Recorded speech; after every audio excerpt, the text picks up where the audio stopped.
Assalamualaikum anak soleh dan soleha, apa kabarnya hari ini? Semoga dalam keadaan sehat selalu dan tetap semangat untuk belajar hari ini ya. Hari ini kita akan belajar tentang sistem barter. Sebelum itu kita simak bersama-sama video setelah ini ya. Pada zaman dahulu, manusia tidak menggunakan uang untuk alat pembayaran. Karena uang baru ditemukan pada tahun 1782 di Mesopotamia. Lalu, bagaimana manusia bisa memenuhi kebutuhannya? Sebelum ditemukannya uang, manusia menggunakan sistem barter untuk melakukan perdagangan. Sistem barter pertama kali diperkenalkan kepada dunia oleh suku Mesopotamia. Kemudian, sistem barter diadopsi oleh orang Venesia yang menukarkan barang mereka dengan masyarakat kota lain. Lalu, apa itu sistem barter? Sistem barter adalah sistem tukar barang yang digunakan sebagai pemenuh kebutuhan manusia pada masa sebelum uang ditemukan. Dan sistem barter ini menjadi metode pembayaran pada zaman dahulu sebelum adanya mata uang seperti sekarang ini. Sistem barter tersebut berupa kesepakatan antar pihak untuk menukar barangnya dengan nilai yang sama. Contohnya pada gambar seperti di video ini, terdapat dua orang sedang melakukan kegiatan barter, yaitu saling bertukar dengan daging dan ikan. Dan contoh lainnya yaitu melakukan kegiatan barter, saling bertukar barang, 1 ekor kambing dengan 2 karung beras atau lebih, sesuai dengan berat 1 ekor kambing. Sistem barter memiliki kelebihan dan kekurangan, diantaranya yaitu terdapat kelebihan dari sistem barter. Yang pertama, cukup mudah karena hanya bertukar suatu barang dengan barang lainnya. Yang kedua, mendapatkan jenis barang yang bernilai di atas barang yang ditukarkan.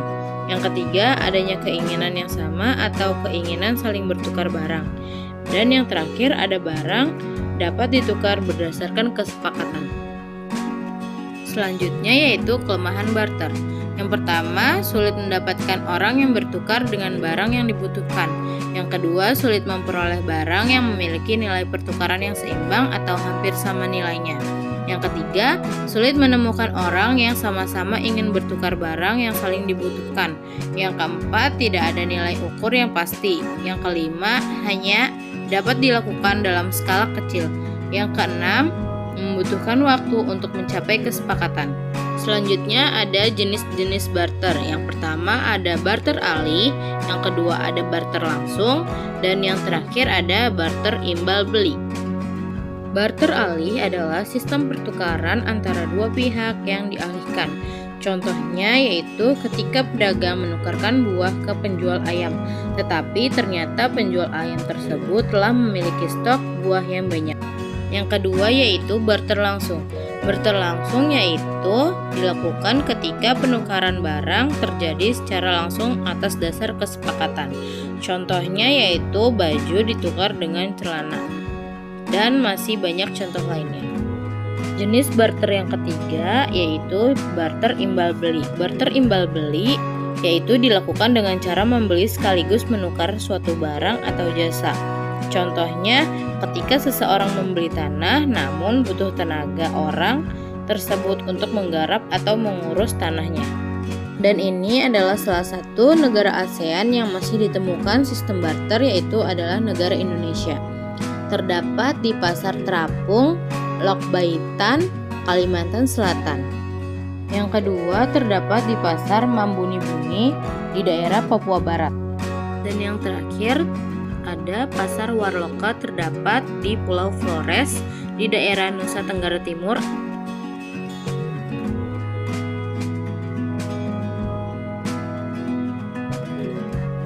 Hari ini kita akan belajar tentang uang sebagai alat tukar. Uang digunakan sebagai alat untuk membeli atau menjual suatu barang maupun jasa. Fungsi uang terdapat menjadi dua jenis, yaitu yang pertama fungsi asli dan yang kedua fungsi turunan. Pada fungsi asli terdapat menjadi dua, yaitu yang pertama uang sebagai nilai tukar dan yang kedua kedua uang sebagai alat ukur. Fungsi pada turunan terdapat menjadi 4, yaitu yang pertama uang sebagai alat pembayaran, yang kedua uang sebagai petunjuk harga, yang ketiga uang sebagai alat pembayaran hutang, dan yang terakhir yaitu uang sebagai alat penimbun kekayaan. Jenis uang dibagi menjadi 4. Yang pertama berdasarkan bahan pembuatannya, yaitu bahan pembuatan dari logam dan bahan pembuatan dari kertas.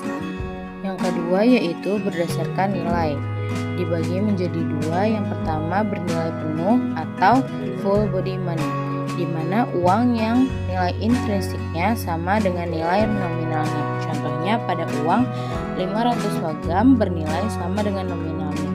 Yang kedua tidak bernilai penuh atau representative full body money, di mana nilai intrinsiknya lebih kecil dari nilai nominalnya. Contohnya terdapat pada uang kertas. Yang ketiga yaitu berdasarkan lembaga yang menerbitkannya.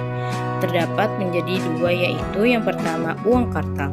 Uang kartal diterbitkan oleh Bank Sentral yaitu Bank Indonesia serta dapat digunakan oleh seluruh masyarakat dalam bentuk logam dan kertas. Dan yang kedua uang giral. Uang giral diterbitkan oleh bank umum seperti BNI, BRI, BCA dan lain-lain dalam bentuk cek atau biljet giro seperti yang terdapat dalam video. Yang keempat yaitu berdasarkan kawasan. Yang pertama ada uang lokal. Uang lokal berlaku pada negara tertentu. Contohnya uang peso hanya dapat digunakan di Filipina. Yang kedua yaitu uang regional. Uang regional berlaku di suatu kawasan yang lebih luas daripada uang lokal. Mata uang euro dapat digunakan di beberapa negara yang ada di benua Eropa, seperti Jerman, Spanyol, Austria, dan lain-lain. Selanjutnya yaitu ada uang internasional, berlaku untuk di seluruh dunia. Contohnya yaitu uang US dollar. Selanjutnya yaitu syarat uang.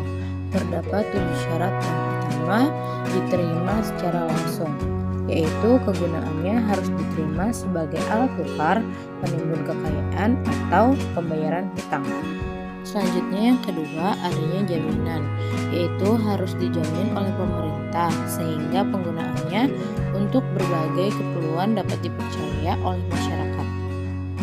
Selanjutnya yang ketiga yaitu stability of value atau nilainya stabil, artinya tidak naik turun agar orang bersedia menjadikan alat tukar. Selanjutnya yang keempat yaitu mudah disimpan, yakni bentuk fisik uang tidak terlalu besar atau membutuhkan tempat penyimpanan yang besar. Yang kelima yaitu mudah dibawa, yakni uang dapat dipindah alihkan dan tidak menyulitkan pengguna untuk membawanya. Yang keenam yaitu tidak mudah rusak, yakni dapat digunakan atau tahan untuk jangka waktu yang lama. Selanjutnya yang terakhir yaitu mudah dibagi, yakni memiliki pecahan nominal yang senilai dan dapat dibagi. Baik, pembelajaran hari ini telah selesai. Semoga video yang ditayangkan dapat bermanfaat dan menambah ilmu pengetahuan kalian. Terima kasih. Wassalamualaikum warahmatullahi wabarakatuh.